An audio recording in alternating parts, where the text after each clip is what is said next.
വർത്തമാനത്തിലേക്ക് വീണ്ടും സ്വാഗതം. തൊഴിൽ മന്ത്രി ഷിബു ബേബി ജോണാണ് വർത്തമാനത്തിലെ ഇന്നത്തെ അതിഥി. വർത്തമാനത്തിലേക്ക് അദ്ദേഹത്തെ സ്നേഹപൂർവ്വം സ്വാഗതം ചെയ്യുന്നു. വർത്തമാനത്തിലേക്ക് സ്വാഗതം. നന്ദി ആരോട് ഞാൻ ചൊല്ലേണ്ടുവെന്നാണ് ഇപ്പോഴും മൊബൈലിൽ വിളിച്ചു കഴിഞ്ഞാൽ താങ്കളുടെ റിംഗ് ടോൺ. നന്ദി പറഞ്ഞ് തീർന്നില്ലേ? അങ്ങനെ പറഞ്ഞാൽ തീരുന്ന ഒരു ഇതല്ലല്ലോ. കാരണം തെരഞ്ഞെടുപ്പ് മാത്രമല്ല, എൻ്റെ പിതാവിൻ്റെ അനാരോഗ്യത്തെ തുടർന്ന് അന്ന് മുതൽ എന്നിൽ വിശ്വാസം അർപ്പിച്ചുകൊണ്ട് നിന്ന നൂറുകണക്കിന് പ്രവർത്തകരും ഒരു അധികാരസ്ഥാനത്തിൻ്റെയും ആനുകൂല്യം കൊണ്ടല്ലാതെ പരാജയപ്പെട്ടിട്ട് പോലും വിശ്വാസം നഷ്ടപ്പെടാതെ നിന്നവരും ആ മണ്ഡലത്തിലെ എൻ്റെ പിതാവിനെ സ്നേഹിക്കുന്ന ജനങ്ങളും ഐക്യജനാധിപത്യ മുന്നണിക്കും അവിടുത്തെ ഒരു വലിയ യുവാക്കളുടെ ഒരു വലിയ മുൻപന്തി പോരാട്ടമാണ് നടന്നത്. പലപ്പോഴും ആ തെരഞ്ഞെടുപ്പിന് മുമ്പായിട്ടുള്ള സമയത്ത് അവരുടെ ആ വൈകാരികമായിട്ടുള്ള പ്രതികരണം കാണുമ്പോൾ പലപ്പോഴും എന്നെ വീർപ്പ് കൂട്ടിയിട്ടുണ്ട്. ഒരുപക്ഷെ ചവറയ്ക്ക് മാത്രം പ്രത്യേകത ഉള്ളതാണ്, ബാക്കി എല്ലായിടത്തും വളരെ തീവ്രമായ തെരഞ്ഞെടുപ്പ് പ്രവർത്തനം നടത്തുന്നെങ്കിൽ ഇവിടെ ഒരു വൈകാരികമായ ബന്ധത്തിൻ്റെ അടിസ്ഥാനത്തിൽ തന്നെയാണ്. പലപ്പോഴും ഞാൻ വളരെ ഇമോഷണലായിട്ടുണ്ട് ആ സ്വീകരണ സ്ഥലത്തൊക്കെ.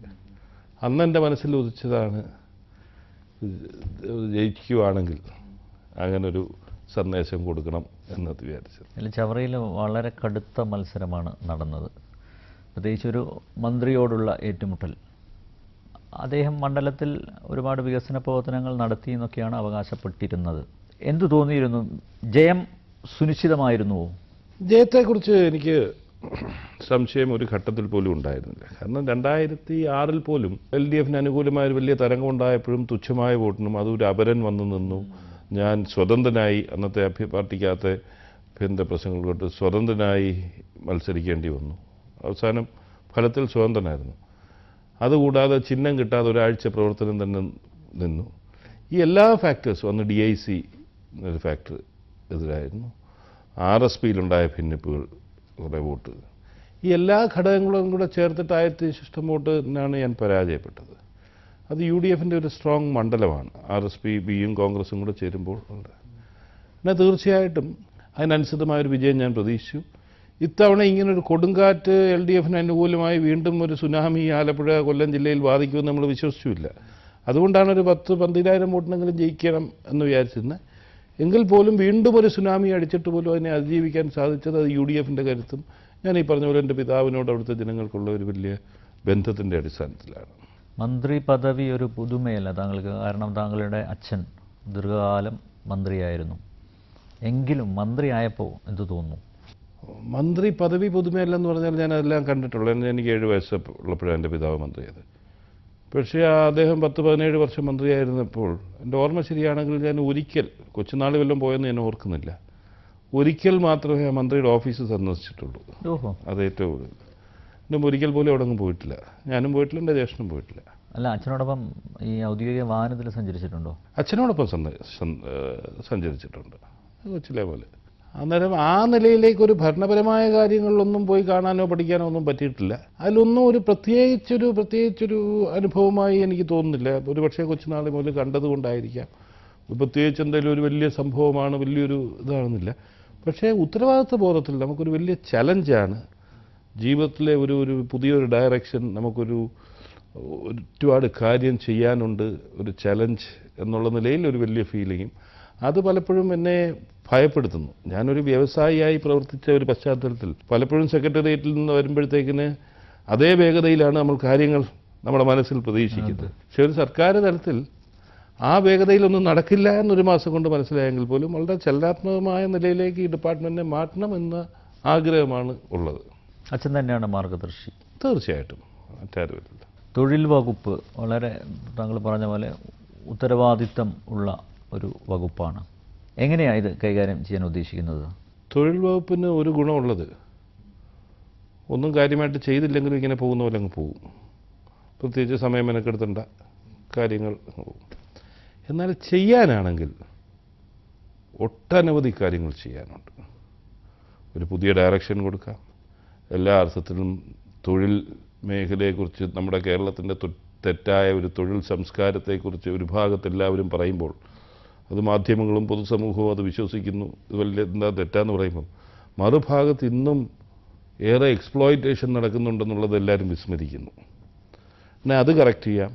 ഇതിൻ്റെ ഒട്ടനവധി, ഇത് തൊഴിൽ മാത്രമല്ല, എംപ്ലോയ്മെൻ്റ് ആൻഡ് ട്രെയിനിങ് ഉണ്ട്, ഫാക്ടറീസ് ആൻഡ് ബോയിലേഴ്സ് ഉണ്ട്, അങ്ങനെ ഇതെല്ലാം കൂടെ ചേർത്ത് ESI ഉണ്ട്. ഞാൻ പറഞ്ഞ ഒരു ഭാഗത്ത് എല്ലാവരും കേരളത്തിൻ്റെ മിലിറ്റന്റ് ലേബറിനെ കുറിച്ച് പറയുമ്പോൾ അല്ലെങ്കിൽ കുറ്റം പറയുമ്പോൾ ESI ഹോസ്പിറ്റൽ, സ്റ്റേറ്റിൻ്റെ കീഴിലുള്ള ESI ഹോസ്പിറ്റൽസിൻ്റെ അതിദയനീയ പത്തറ്റിക് കണ്ടീഷൻ ഇതൊന്നും ആരും കണ്ടിട്ടില്ല, കാണാതെ പോവുകയാണ്.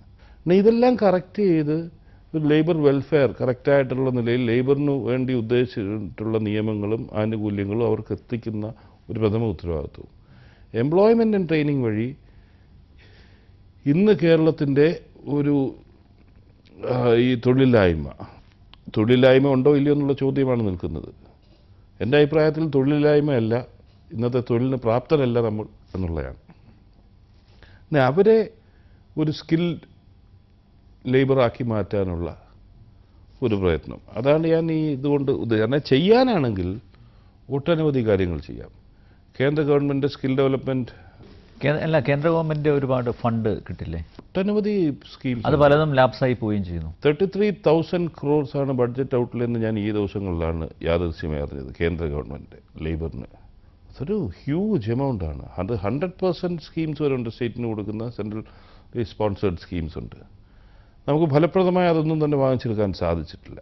അതെല്ലാം വാങ്ങിച്ചെടുത്തുകൊണ്ട് നമുക്കൊരു ഡിഫറെൻറ്റ് ഡയറക്ഷൻ, ഡിഫറെൻറ്റ് ഓറിയൻറ്റേഷൻ, അതുവഴി തൊഴിലാളികളുടെ വെൽഫെയർ മെഷേഴ്സ് നടത്തി അവരുടെ കോൺഫിഡൻസ് എടുത്ത് അവരുടെ തെറ്റുകൾ തിരുത്തുക. ഇപ്പം എവിടെ ചെന്നാലും ഇവരുടെ തെറ്റ് മാത്രം ചൂണ്ടിക്കാണിക്കുന്നതാണ് പലരുടെയും അതല്ല, മറുഭാഗത്ത് ഒത്തിരി കാര്യങ്ങൾ അവർക്ക് ചെയ്തു കൊടുക്കാറുണ്ട്. അത് ചെയ്തു കൊടുക്കുന്നതിനോടൊപ്പം അവരുടെ ഈ തൊഴിൽ സംസ്കാരത്തിൻ്റെ ഭാഗമായി വന്നിട്ടുള്ള എന്തെങ്കിലും തെറ്റായ പ്രവണതകളുണ്ടെങ്കിൽ അതുകൂടെ കറക്റ്റ് ചെയ്തു പോകും. ഇതിലൊരു ട്രേഡ് യൂണിയൻ നേതാവ് കൂടിയാണ് താങ്കൾ, അപ്പോൾ വളരെ കരുതലോടുകൂടിയല്ലേ മുന്നോട്ട് പോകാൻ സാധിക്കൂ? തീർച്ചയായിട്ടും തൊഴിലാളികളുടെ വികാരം നമ്മൾ മനസ്സിലാക്കണം.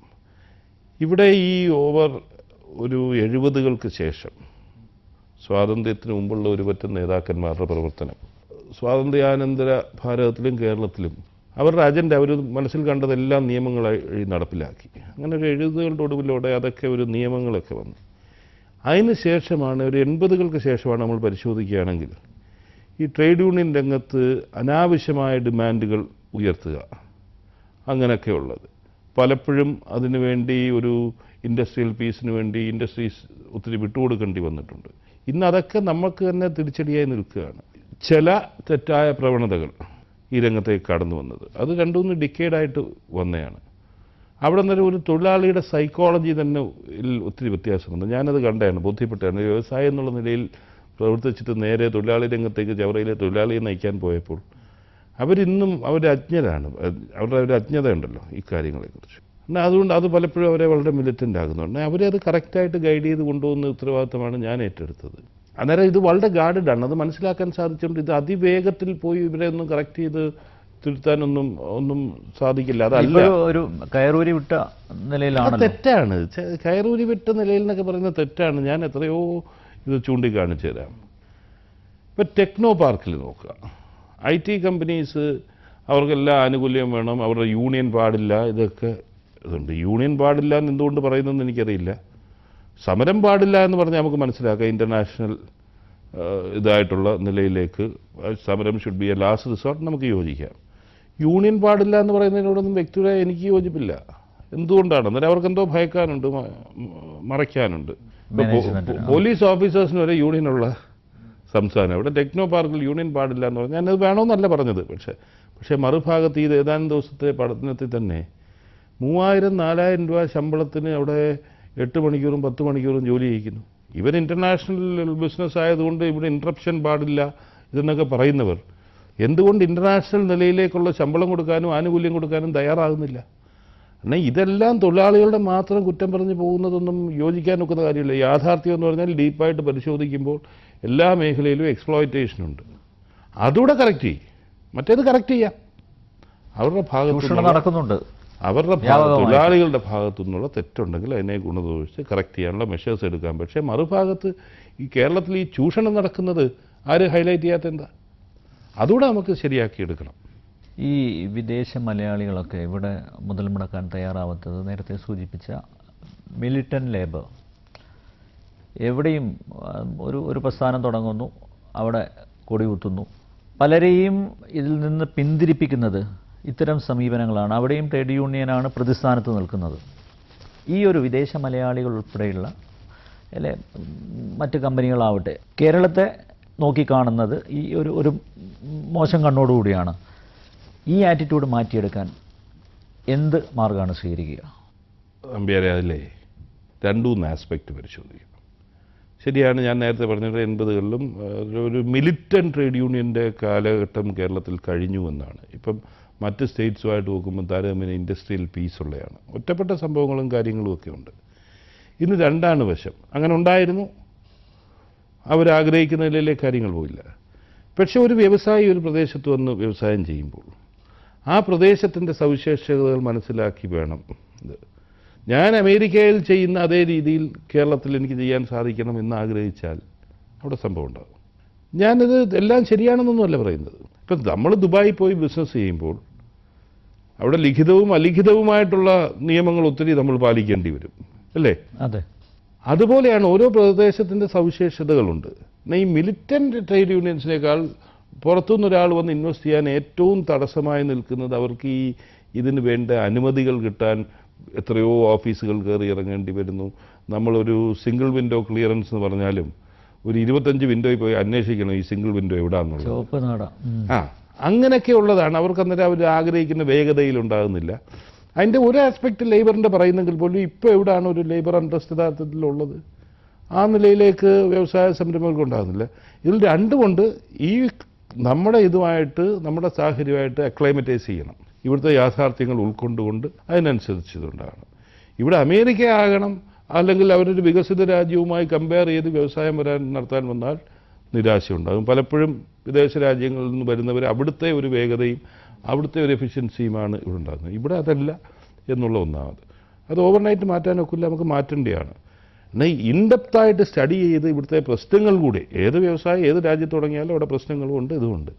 അതുകൂടെ മനസ്സിലാക്കി തുടങ്ങുമ്പോൾ കുറച്ചുകൂടെ എളുപ്പമാകും.